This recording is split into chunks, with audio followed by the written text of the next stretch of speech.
Hi, my name is Gerhard Schwartner and welcome to Selling Power TV. Today we have the pleasure of meeting with Dr. Michael Bernard. He's a psychologist at the University of Melbourne, but a born New Yorker. Welcome, Michael. Good morning, Gerhard from Australia. How would you define a high-performance mindset in business?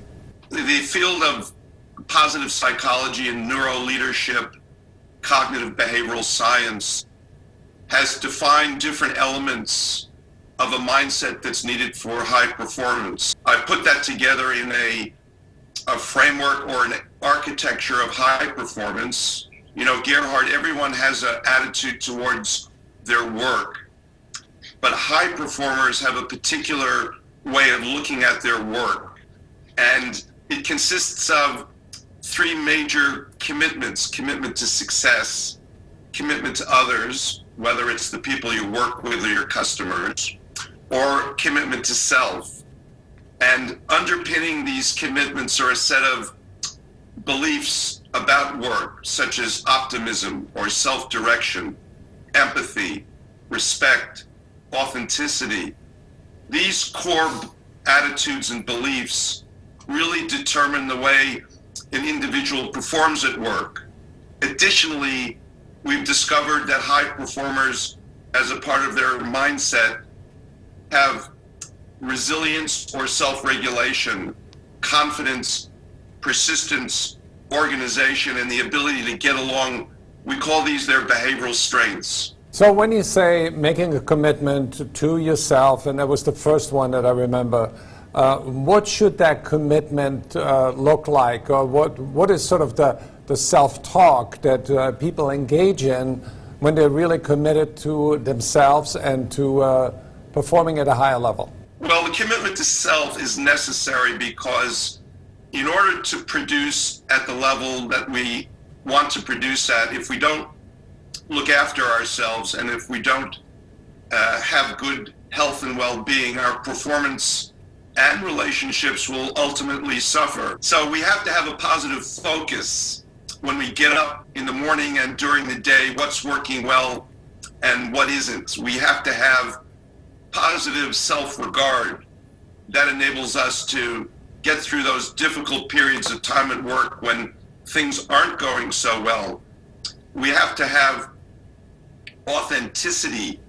That is, we need to be able to speak our minds about what's the right thing to do, even if it's not a popular point of view.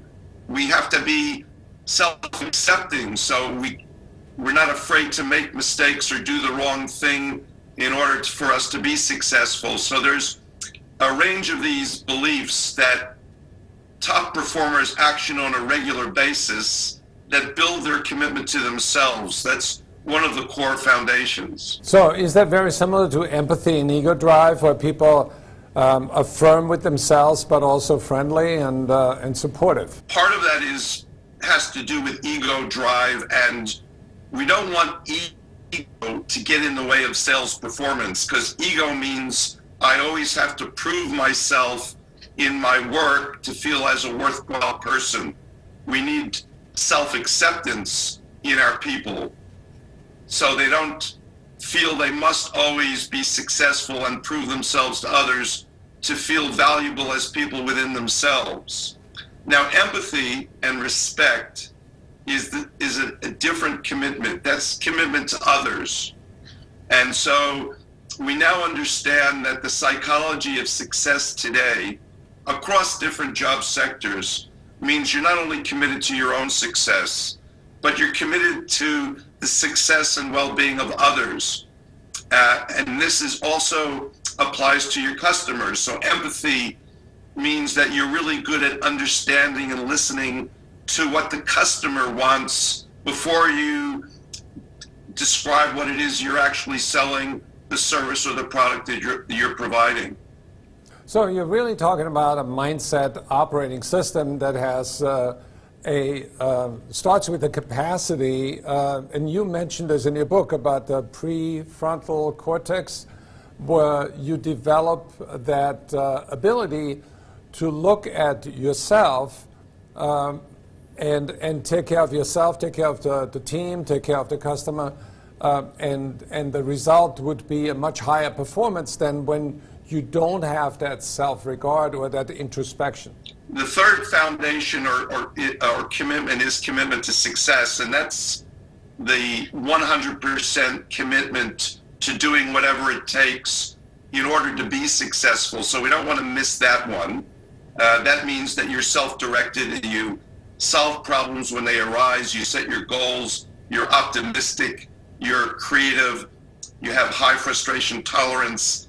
All of those aspects are a part of this psychological capacity that we now know characterizes peak performance. Now, the issue is, where does that capacity arise within the way your brain operates? And that's an important question, because everyone has a mindset towards their work performance, but not everyone has a high-performing mindset. They don't have an operating system of high performance. And in order to grow that capacity, there's an aspect of the brain that's in the prefrontal cortex, left side, not right side, that's the executive of the brain. It actually enables people to make the right decisions, to manage their stress in tough situations, to be optimistic, hopeful, enthusiastic, energetic, persevering.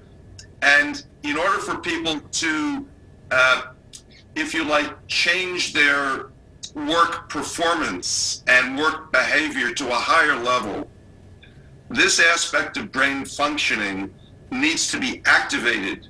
And you can activate that prefrontal cortex in a variety of ways. Sometimes it's, if you need to shift your mood, you can find yourself with positive people.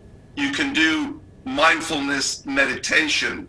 But the most powerful way to establish and strengthen this aspect of your sales performance that's driven by your mindset is by education, learning about how your brain operates at its worst, at its best, showing people how they have options in the way they think. We call that the ABCs of the way the mind operates, the mindset operating system. Well, I'm very excited that you have agreed to join us in Philadelphia in November 17th, actually, where you do a keynote at our Sales 2.0 conference. And I want to thank you for giving us the overview. And then when you come to the United States, you will show us how to do it. And I'm very excited and I'm very grateful you're doing it.